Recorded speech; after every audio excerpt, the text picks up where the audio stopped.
Hello students, second युनिटमध्ये आपण बघितलं होतं कॉजेस आणि डिटेक्शन ऑफ डॅमेजेस.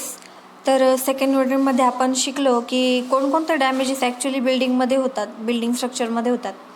तर आपलं हे आज ह्या व्हिडिओमध्ये आपण आता थर्ड युनिट कव्हर करणार आहोत इथून पुढे.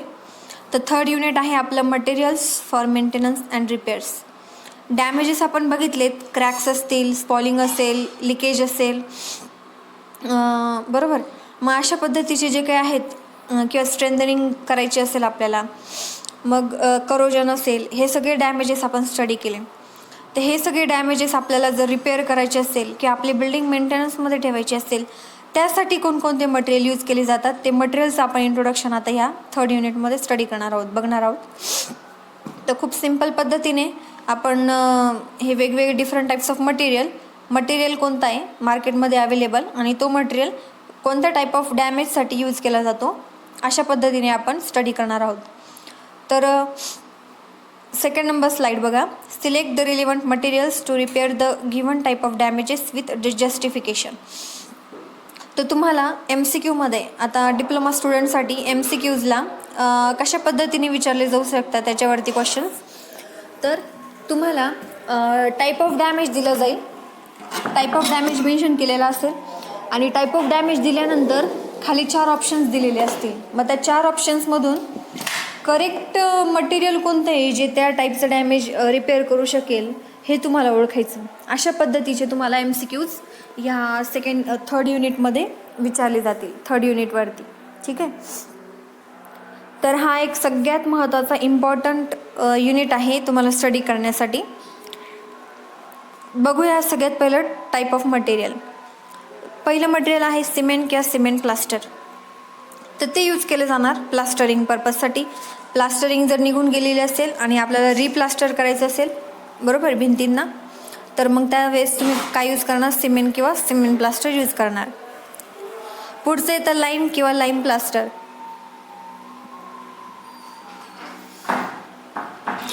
लाईम किंवा लाईम प्लास्टर हे हेरिटेज बिल्डिंगसाठी वापरलं जातं. तर पहिलं प्लास्टर जे येतं सिमेंट प्लास्टर, महत्त्वाचं म्हणजे हे आपल्या स्ट्रक्चरल बिल्डिंगसाठी यूज केलं गेलं जातं. दुसरं येतं लाईम किंवा लाईम प्लास्टर, हे हेरिटेज बिल्डिंगसाठी यूज केलं जातं. हेरिटेज बिल्डिंग म्हणजे ज्यांना ऐतिहासिक वारसा आहे, म्हणजे आपले वास्तुकिल्ले असतील किंवा दुसरे काही वास्तू असतील, अशांना रिपेअर करण्यासाठी, त्यांचं संवर्धन करण्यासाठी किंवा त्यांचं पुनर्निर्माण करण्यासाठी लाईम प्लास्टरचा उपयोग होतो. पुढे येतं concrete as a repair material. एखादा RCC member, beam, slab, column, footing, असे RCC मेंबर जे आहेत ज्यांना आपल्याला त्यांचे क्रॅक फिल करायचे असतील किंवा जर एखादा कॉन्क्रीट मास निघून आलेला असेल तर त्या ठिकाणी आपल्याला रिपेअर करायचं आहे नवीन कॉन्क्रीट भरून, मग त्यावेळेस तुम्ही कॉन्क्रीट हे मटेरियल यूज करणार ॲज अ रिपेअर मटेरियल. पुढे येतं पॉलिमर.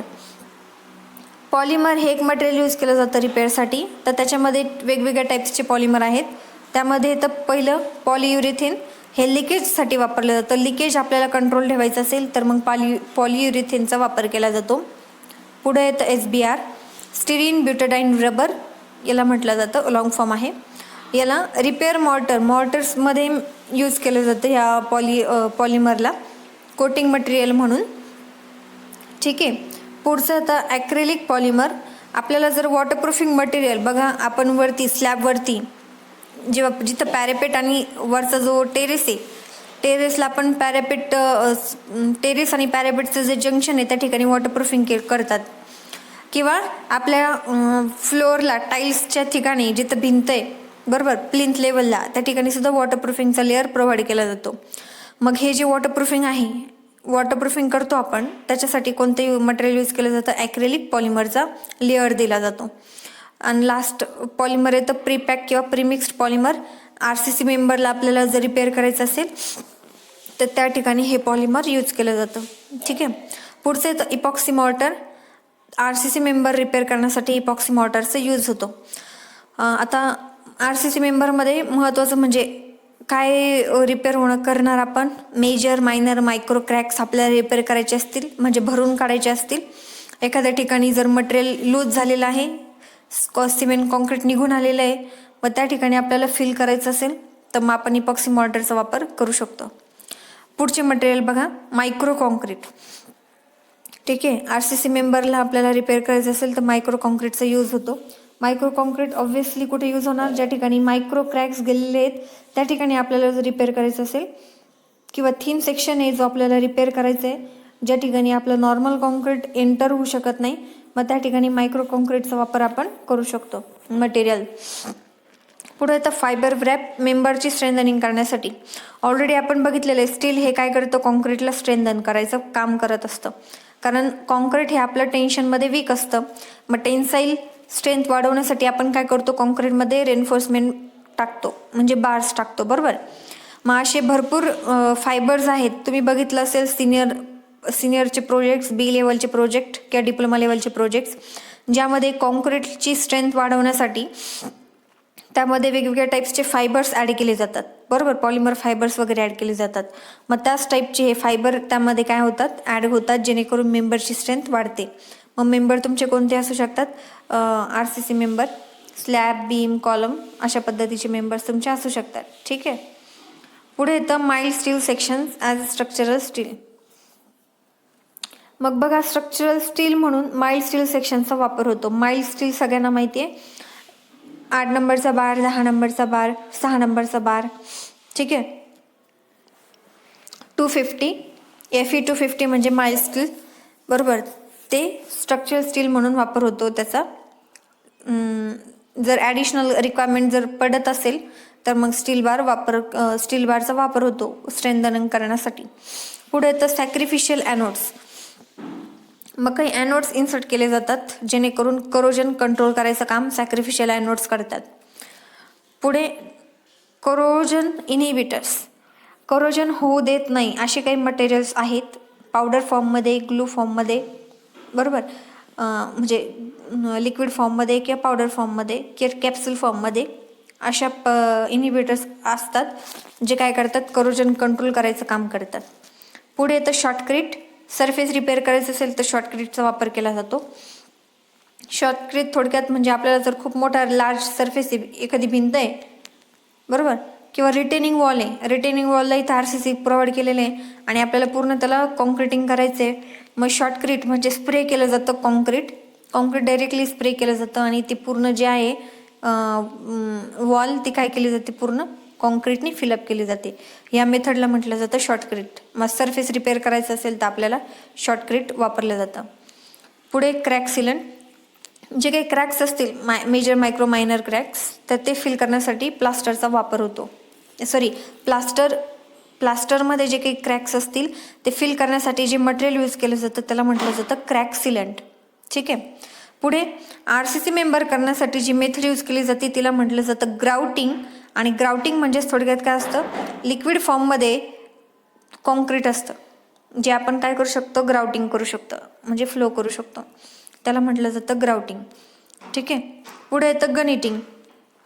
आता नावामध्येच दिलं आहे गनिटिंग म्हणजे काय. गनिटिंग म्हणजेच काय, थोडक्यात आपलं जसं ग्लू गन असते बघा, ग्लू गन काय करते, त्या गनमधून ग्लू बाहेर पडत असतो जेणेकरून आपल्याला जे काही सरफेस चिकटवायचं असेल, पेपर वगैरे काही अटॅच करायचं असेल तर आपण त्या गनचा वापर करतो. तशाच पद्धतीने गनिटिंग म्हणजे एक मेथड असते जिच्यामध्ये गन असते, त्या गनमध्ये लिक्विडचं कॉन्क्रीट भरलेलं असतं, लिक्विड फॉर्ममध्ये सिमेंट स्लरी असते. ती स्लरी काय केली जाते, सिमेंट स्लरी असते थोडक्यात, आणि ती सिमेंट स्लरी त्या गनने स्प्रे केली जाते ज्या ठिकाणी आपल्याला फिलिंग करायचं आहे कॉन्क्रीटनी किंवा सिमेंटनी. मग त्या ठिकाणी काय केली जाते, ती गननी तो क्रॅक असेल तो काय केला जातो, फिल केला जातो, किंवा ते सरफेस असेल तो फिल केला जातो. त्या मेथडला म्हणतात ग्राउट. मग RCC मेंबर रिपेअर करण्यासाठी ग्राउट्स मटेरियल यूज केले जातात, गनेटिंग मटेरियल यूज केले जातात. मग गनेटिंग ही जी मेथड आहे ती RCC मेंबर आणि मेसनरी वॉल या दोघांसाठी पण यूज केली जाते. पुढे येतं ICCP सिस्टीम. ICCP सिस्टीम म्हणजे इम्प्रेस्ड करंट कॅथोडिक प्रोटेक्शन. करोजनचं प्रोटेक्शन, आपल्या स्टील बार जो आहे त्याचं करोजनपासून प्रोटेक्शन करण्यासाठी ही मेथड यूज केली जाते, ही सिस्टीम यूज केली जाते. ठीक आहे. पुढे येतं anti corrosion material. Anti corrosion material म्हणजेच आपल्या मटेरियलचं म्हणजे रेन्फोर्समेंट बारचं करोजन होऊ नये म्हणून जे मटेरियल यूज केले जातात त्यांना म्हटलं जातं अँटी करोजन मटेरियल. मग 2 टाईपचे अँटी करोजन मटेरियल आहे, एक तर रिमूव्हर म्हणून किंवा इनिबिटर म्हणून. तर करोजन रिमूव्हर म्हणजे काय, जे ऑलरेडी करोजन झालेले आहेत ते जर आपल्याला रिमूव्ह करून टाकायचं असेल तर मग जे मटेरियल यूज केलं जातं त्याला म्हटलं जातं करोजन रिमूव्हर. कारण जेव्हा आपल्या बारचं जेव्हा करोजन होतं तेव्हा काय होतं, बार हे आयर्न म्हणजे लोखंडाचं असतं जवळपास, बरोबर. मग करोजन झाल्यानंतर त्याच्यातला जो आयर्न कंपाऊंड आहेत म्हणजे लोह जे आहे, लोहाचे छोटे छोटे फ्लेक्स तयार होतात, बरोबर, त्या बारच्या भोवती. आणि त्याला कसं कलर येतो, चॉकलेटी कलर असतो. आणि त्याची पावडर हात लावला की पावडर लागते आपल्या हाताला, म्हणजे ते काय असतात, लूज आयर्न कंपाऊंड्स असतात. मग हे जे आणि पोर स्ट्रक्चर तयार झालेलं असतं त्या सळ्यांचं, बरोबर.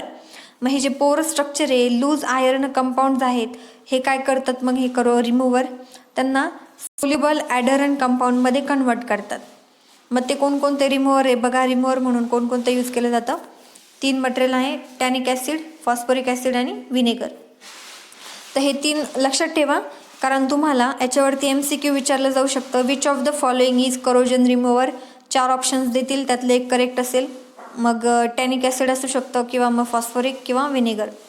तेवढं तुम्हाला लक्षात असलं पाहिजे, ठीक आहे. तर स्लाइड्समध्ये जेवढं काही मटेरियल्स कवर झालेले आहेत याच्यावरतीच तुम्हाला MCQज विचारले जातील. व्यवस्थित फक्त स्टडी करा, ठीक आहे. पुढे येतं करोजन इनिबिटर्स. मग करोजन इनिबिटर म्हणजेच काय, जे करोजनची प्रोसेस थांबवतात. रिमूव्हर काय करतात, करोजन प्रोसेस झाल्यानंतर जे करोजनमुळे जो इफेक्ट तयार झालेला आहे तो ते रिमूव्ह करतात. आणि करोजन इनिबिटर काय करतात, करोजनची प्रोसेस थांबवतात. कशी थांबवतात ते, कारण करोजनला ऑक्सिजनची गरज लागते. मग जो ऑक्सिजन मिळणार आहे कॉन्क्रीटला तोच ऑक्सिजन काय करतात, हे इनिबिटर्स घेतात. मग हे यांनी ऑक्सिजन घेतल्यामुळे कॉन्क्रीटला ऑक्सिजन मिळत नाही करोजन करण्यासाठी किंवा त्या स्टील बारला, आणि त्यामुळे त्याचं करोजन होत नाही किंवा ती जी प्रोसेस आहे ती एकदम स्लो होते, लवकर मग करोजन होऊ शकत नाही त्या आपल्या बारचं. मग असे इनिबिटर कोणते आहेत बघा, कॅल्शियम नायट्राइट, कॅल्शियम आणि नायट्रेट, असे 3 आहेत इनिबिटर्स. तर लक्षात असू द्या, कॅल्शियम नायट्राइट, कॅल्शियम आणि नायट्रेट हे 3 इनिबिटर्स यूज केले जातात करोजन प्रोसेस कंट्रोल करण्यासाठी. आणि हे सगळे जे मटेरियल्स आहेत अँटी करोजन मटेरियल, हे 3 फॉर्ममध्ये अवेलेबल असू शकतात. सरफेस पेनिट्रेटर म्हणजे स्प्रे फॉर्ममध्ये असतील, ॲडमिक्सचर फॉर्ममध्ये अवेलेबल असतील किंवा कॅप्सूल फॉर्ममध्ये अवेलेबल असतील. अशा 3 फॉर्ममध्ये अवेलेबल असतात. तर पुढे बघूया आपण आता पुढची slide, adhesive material. Adhesive material सगळ्यांना माहिती आहे, आपण मागेच 2nd युनिटमध्ये स्टडी केलं होतं. पुल आउट टेस्टमध्ये आपण एक ॲडेझिव्ह मटेरियल बघितलं होतं, इपॉक्सी मटेरियल, इपॉक्सी रेझिन. कारण आपल्याला काय 2 वेगवेगळ्या टाईपचे मटेरियल अटॅच करायचे होते एकमेकांना. पहिले येतं कॉन्क्रीट आणि दुसरे येतं स्टीलचा रॉड होता, सर्क्युलर रॉड. हे 2 मटेरियल आपल्याला काय करायचे, एकमेकांना चिकटवायचे होते, बरोबर. त्यासाठी आपण एक ॲडेझिव्ह मटेरियल यूज केलं होतं पुल आउट टेस्टमध्ये. कोणतं मटेरियल होतं ते, इपॉक्सी रेझिन मटेरियल. मग यालाच काय म्हटलं जातं, हे काय आहे, ॲडेझिव्ह मटेरियल आहे, ठीक आहे. मग अशाच प्रकारचे वेगवेगळे मटेरियल, मग तुमचं टिंबर असेल, सिरॅमिक असेल, ग्लास असेल, कारण आपलं जे बिल्डिंग आहे त्या बिल्डिंगमध्ये नुसतं कॉन्क्रीटचंच बनलेली नसते बिल्डिंग. तर बिल्डिंगचं रिपेअर आणि मेंटेनन्स ठेवण्यासाठी वेगवेगळे पण मटेरियल यूज केले जातात. टिंबरचं पण फर्निचर असू शकतं बिल्डिंगमध्ये, बरोबर. टिंबरचं काही स्ट्रक्चर असू शकतं, ग्लासचं असतं स्ट्रक्चर आपल्या बिल्डिंग्समध्ये, ग्लास असेल, सिरॅमिकचं असतील, सिरॅमिकच्या टाईल्स किंवा आपल्या जे किचनमध्ये आपण टाईल्स वापरतो ते सिरॅमिक्सच्या पण असतात. मग अशा वेगवेगळे जे मटेरियल आपण बिल्डिंगमध्ये वापरतोय त्या वेगवेगळ्या टाईपचे बिल्डिंगचे मटेरियल्स रिपेअर करण्यासाठी वेगवेगळ्या ॲडेझिव्हज यूज केले जातात. मग ते ॲडेझिव्हज कोणते आहेत आपण बघूया. पहिले येतं ॲडेझिव्ह सिमेंटिशियस ॲडेझिव्ह. म्हणजेच काय, त्याच्यामध्ये सिमेंट आणि सिंथेटिक रेझिन असतं, सिमेंट विथ सिंथेटिक रेझिन. आणि हे मटेरियल टाईलला चिकटवण्यासाठी, फरशा चिकटवण्यासाठी कोणतं मटेरियल यूज केलं जातं, मग हे कोणतं ॲडेझिव्ह मटेरियल वापरलं जातं, सिमेंटिशियस मटेरियल, म्हणजेच सिमेंट विथ सिंथेटिक रेझिन. त्याच्यामध्ये ग्लू आणि सिमेंट हे 2 असतात, ठीक आहे. पुढचं येतं ॲक्रेलिक. आता हे ॲक्रेलिक टाईपचं मटेरियल आहे बघा, जे रूम टेम्परेचरला आपण अप्लाय करू शकतो आणि कॉमनली यूज केलं जातं हे मटेरियल. मग त्याच्यामध्ये कोणकोणते अवेलेबल आहेत बघा मार्केटमध्ये. एन ब्युटिल मिथाक्रिलेट, त्याला NBMA म्हणतात. आयसोब्युटल मिथाल. मग ॲक्रेलिक मटेरियल्स कोणते आहेत बघा. ॲक्रेलिक मटेरियल्स आहेत मग जे कॉमनली यूज होतात आणि आपण रूम टेम्परेचरला सुद्धा हे ॲक्रेलिक ॲडेझिव्ह मटेरियल आपण अप्लाय करू शकतो. मग त्यामध्ये येतं एन ब्युटिल मिथाक्रिलेट, याला NBMA म्हणतात. आयसोब्युटिल मिथाक्रिलेट, ज्याला IBMA म्हणतात. Cyclohexyl methacrylate, CHMA. 2 hydroxyl ethyl methacrylate and 2 ethyl hexyl methacrylate. बघा प्रत्येक याच्यामध्ये ॲक्रिलेट हा शब्द आलेला आहे. म्हणजेच हे काय कोणतं टाईप ऑफ अडेझिव्ह मटेरियल आहे. ॲक्रेलिक टाईप ऑफ अडेझिव्ह मटेरियल आहे. यातलं कोणतंही तुम्हाला ऑप्शनमध्ये दिलं जाऊ शकतं. Which type of acrylic material is used as a adhesive material. मग यातले तुम्हाला करेक्ट ऑप्शन ओळखता आले पाहिजे. ठीक आहे. पुढचं येतं इपॉक्सीज. इपॉक्सीसुद्धा यूज केलं जातं. इपॉक्सी हे सगळ्यात गुड मटेरियल आहे, बेस्ट अडेझिव्ह आहे, हाय बॉन्डिंग स्ट्रेंथ प्रोव्हाइड करतं. आणि त्याचं ड्राय झाल्यानंतर, कारण बघा हे तिन्ही ॲडेझिव्ह मटेरियल हे ग्लू फॉर्ममध्ये असतात, म्हणजे थोडे लिक्विड फॉर्ममध्ये असतात. त्याची विस्कोसिटी लिक्विड टाईप असते आणि जेव्हा ड्राय होते मग तेव्हा ते सॉलिड फॉर्ममध्ये होतात. ड्राय झाल्यानंतर मग एक श्रिंकेज होतं. जसं आपलं कोणतंही मटेरियल बघा त्याच्यामध्ये जर मॉइश्चर असेल आणि ते मॉइश्चर उडून गेल्यानंतर काय होतं, जसं मॉइश्चर उडून जाईल तसं त्यांच्यामध्ये श्रिंकेज होतं, म्हणजे आकुंचन पावतात ते मटेरियल. तसं इपॉक्सी मटेरियल जे आहे त्याचं श्रिंकेज फार कमी आहे. कारण जर ज्या मटेरियलचं श्रिंकेज जास्त आहे त्या मटेरियलमध्ये क्रॅक्स जास्त डेव्हलप होतात. त्यामुळं इपॉक्सी हे चांगलं मटेरियल आहे, कारण त्याच्यामध्ये श्रिंकेज कमी होतं, त्यामुळं क्रॅक्स जास्त डेव्हलप होत नाही इपॉक्सी मटेरियलमुळे. ठीक आहे. आपण याचं फक्त एक आहे की याची जी प्रोसेस आहे ती थोडीशी कॉम्प्लिकेटेड आहे बाकीच्या सिस्टीमपेक्षा. त्याचं एक्झाम्पल बघा. Diglycidyl ether of bisphenol A as a resin and polyamide as a hardener, हे 2 ॲड करून इपॉक्सी मटेरियल तयार होतं. ठीक आहे. मग ह्या ठिकाणी बघा स्लाईड नंबर 6, ह्या ठिकाणी तिघांचं जे काय आहे प्रॉपर्टीज आणि त्यांचे स्पेसिफिकेशन्स मेन्शन केलेत. तर सगळ्यात पहिलं इपॉक्सी. इपॉक्सी मटेरियल जे आहे त्याची सरफेस ॲक्टिव्हिटी जास्त आहे आणि त्याचं वेटिंग प्रॉपर्टीज चांगली, गुड वेटिंग प्रॉपर्टीज. पुढे येतं फॉर व्हरायटी ऑफ सबस्ट्रेट्स. वेगवेगळ्या सबस्ट्रेटसाठी आपण यूज करू शकतो. आता सबस्ट्रेट म्हणजे काय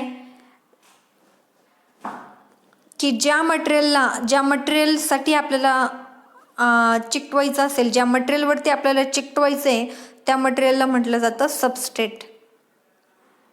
फॉर एक्झाम्पल, सपोज आपल्याला फरशी भिंतीला चिकटवायची, मग भिंत काय झाली, सबस्ट्रेट झाली.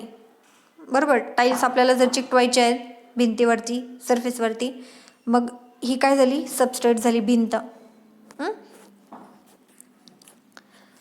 ठीक आहे. मग अशा वेगवेगळ्या टाईपच्या सबस्ट्रेटसाठी आपण काय करू शकतो, इपॉक्सी मटेरियल वापरू शकतो. याची क्युअर कोएझिव्ह स्ट्रेंथ जास्त आहे. क्युअर कोएझिव्ह स्ट्रेंथ म्हणजे जेव्हा आपण सपोज आता ही टाईल्स आहे त्याच्यावरती आपण भिंत आहे त्याच्यावरती आपण चिकटवले, मग याला क्युरिंग पण करणं गरजेचं आहे. सपोज कॉन्क्रीट सरफेस आहे, कॉन्क्रीट सरफेसवरती आपण अनदर कॉन्क्रीट सरफेस अटॅच केला आहे, मग त्याला क्युरिंग करणं गरजेचं पडतं. मग क्युरिंग केल्यानंतर काय होतं, त्याची जी ह्या दोघांमध्ये जे कोहेजन आहे, फोर्स ऑफ अट्रॅक्शन, कारण वेगवेगळे मटेरियल आहेत, दोघांचे वेगवेगळे स्पेसिफिकेशन असतील, तर त्या दोघांमधले जे फोर्स ऑफ अट्रॅक्शन आहे ते काय होत जातं, हळूहळू वाढत जातं, ज्याला आपण म्हणतो कोहेजन. मग ही जी कोहेजिव्ह स्ट्रेंथ आहे ती काय होते, वाढते क्युरिंग केल्यामुळे. याचं श्रिंकेज कमी असतं, मिनिमम श्रिंकेज. लो क्रीप आणि superior strength retention under sustain load.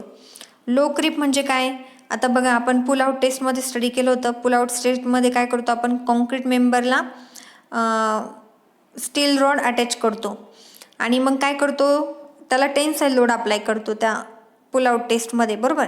मग जेव्हा त्या मेंबरवरती टेन्शन येतं तेव्हा काय होतं, त्याच्यामध्ये क्रॅक्स वगैरे डेव्हलप होतात.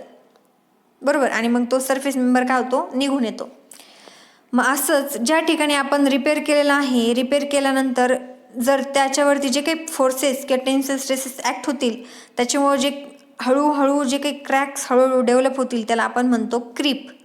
बरोबर. जे स्मॉल क्रॅक्स जे लॉंग टाईममध्ये हळूहळू डेव्हलप होत चालतात त्यांना म्हटलं जातं क्रिप्स.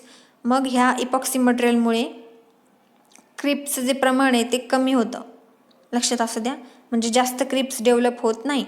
एवढी त्याची स्ट्रेंथ जास्त असते. पुढं इरेग्युलर बॉन्ड लाईनसाठी किंवा थिक बॉन्ड लाईनसाठी आपण यूज करू शकतो इपॉक्सी मटेरियल. म्हणजे एखादं सरफेस जर एकदम स्ट्रेट आहे त्याच्यासाठी आपण इपॉक्सी मटेरियल काय करू शकतो, यूज करू शकतो. पण जर इरेग्युलर जर मटेरियल असेल आणि त्याच्यावरती जर आपल्याला एखादं वेगळं मटेरियल अटॅच करायचं असेल तर त्याच्यासाठी सुद्धा तुम्ही काय करू शकता, इरेग्युलर सरफेस जर असेल बॉन्डिंग लाईन, ही झाली बॉन्डिंग लाईन, त्याच्यावरती सुद्धा तुम्ही काय करू शकता, अप्लाय करू शकता इपॉक्सी मटेरियल प्रॉपरली. मग हिची जी बॉन्डिंग स्ट्रेंथ आहे इपॉक्सी मटेरियलची तर ती किती येते, 2500 ते 3000 साय एवढी बॉन्डिंग स्ट्रेंथ आहे. एन्व्हायरमेंटल रेझिस्टन्स आहे चांगल्या प्रकारे, म्हणजे एन्व्हायरमेंटचा परिणाम त्या इपॉक्सी मटेरियलवरती होत नाही. ठीक आहे.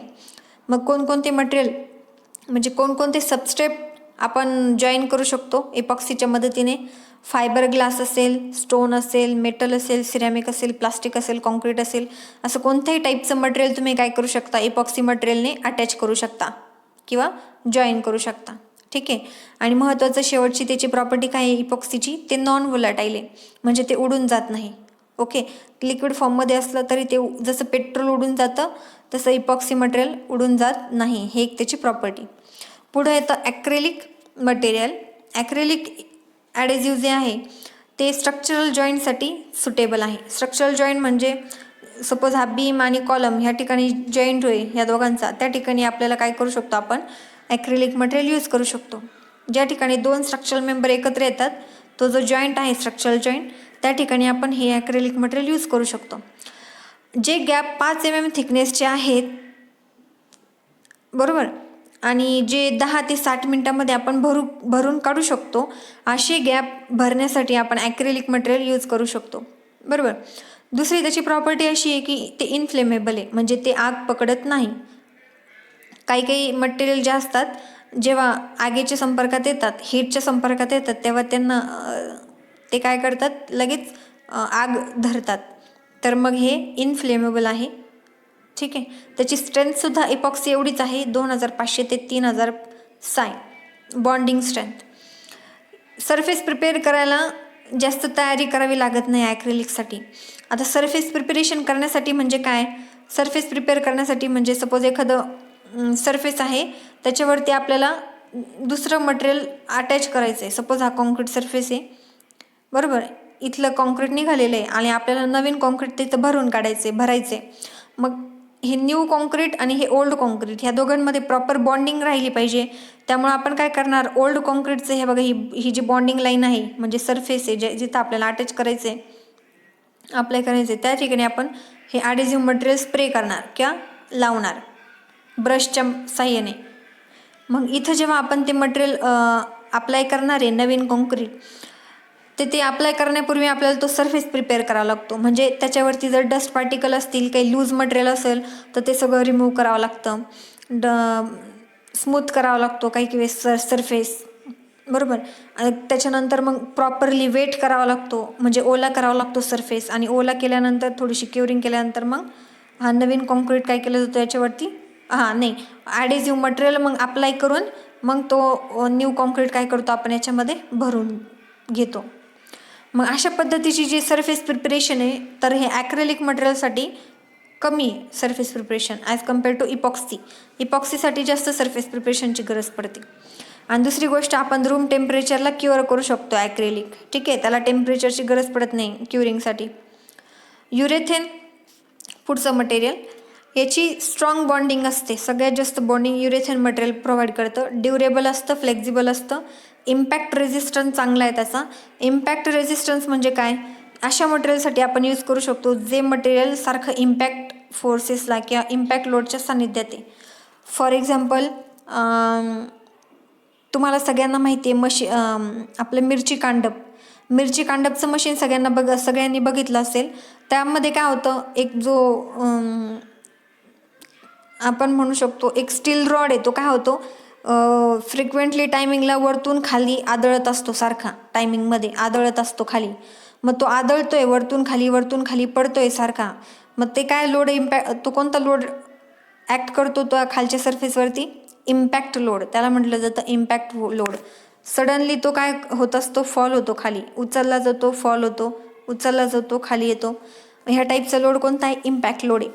मग अशा टाईपच्या इम्पॅक्ट लोडसाठी किंवा त्या ज्या ठिकाणी जो मेंबर आपल्या अशा इम्पॅक्ट लोडला एक्सपोज्ड आहे किंवा संपर्कामध्ये आहे, त्या मेंबरला आपल्याला रिपेअर करायचं असेल तर मग आपण युरेथेन मटेरियल यूज करू शकतो, कारण तो इम्पॅक्ट रेझिस्टन्स आहे.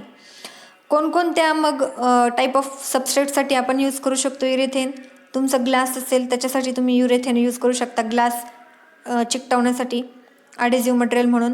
प्लास्टिकसाठी ॲडेझिव्ह मटेरियल म्हणून तुम्ही युरेथेन वापरू शकता. वूडसाठी, कॉन्क्रीटसाठी. ठीक आहे. त्याची बॉन्डिंग स्ट्रेंथ एपॉक्सी आणि ॲक्रिलिकपेक्षा जास्त आहे, 3400 आहे. फ्लेक्झिबल आणि ओडरलेस आहे, याला वास नाही आहे युरेथेनला. ठीक आहे. तसं इपॉक्सी आणि ॲक्रिलिकला जसं पेंटचा जसं स्मेल येतो तशा पद्धतीचा वेगळा एक स्मेल इपॉक्सी आणि ॲक्रिलिकला असतो, तसं युरेथेनला ओडर नाही आहे, वास नाही आहे. ठीक आहे. ह्या त्याच्या स्पेसिफिकेशन झाल्यात, प्रॉपर्टीज.